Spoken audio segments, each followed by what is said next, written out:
ট্রেনেই ভোটের লড়াই, ক্যানিং লাইনে প্রচারে নেমে নজর কাড়লেন বিজেপি প্রার্থী প্রশান্ত পায়েন। ক্যানিং পশ্চিম বিধানসভা কেন্দ্রের নির্বাচনী প্রচারে এবার এক ভিন্ন চিত্র দেখা গেল। ট্রেনের কামরাকেই মঞ্চ করে ভোট প্রচারে নামলেন বিজেপির প্রার্থী প্রশান্ত পায়েন। কয়েকদিন আগেই শিয়ালদা ক্যানিং লোকাল ট্রেনে প্রচার চালিয়ে চর্চায় এসেছিলেন তৃণমূল কংগ্রেস প্রার্থী পরেশ রাম।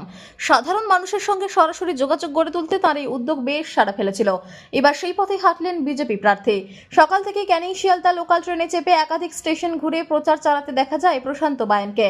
যাত্রীদের সঙ্গে সরাসরি কথা বলা, তাদের সমস্যা শোনা, এমনকি হাসি ঠাট্টায় মেতে ওঠার মধ্য দিয়ে প্রচারকে করে তুললেন একেবারে জনসংযোগের সহজ মাধ্যম। প্রচারের এই অভিনব কৌশল যে ভোটারদের কাছে পৌঁছানোর নতুন দিশা দেখাচ্ছে তা বলাই বাহুল্য।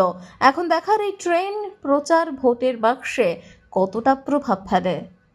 ভারতীয় জনতা পার্টি মা বোনেদের সম্মান দিতে জানে। আপনারা সম্মান পাবেন, সব সঠিকভাবে থাকবে। আর্থিকর হতে দেবেন না, সন্ত্রাসবাদী হতে দেবেন না।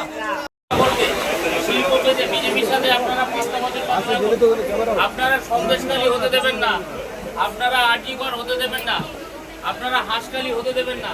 যদি ভারতবর্ষের পশ্চিমবঙ্গে একটা রাজ্য হয়, সেই রাজ্যে হিন্দু মুসলমান বড় কথা নয়, আগে রাজনীতির জায়গা থেকে হচ্ছে সেটা আপনারা সবাই মাথায় রাখবেন। রাষ্ট্রবাদী চিন্তাভাবনা যারা আছেন, ফতোয়া জারি হয়ে গেছে, সেই ফতোয়া জারি থেকে রক্ষা করতে গেলে আপনারা বিজেপির সাথে থাকবেন।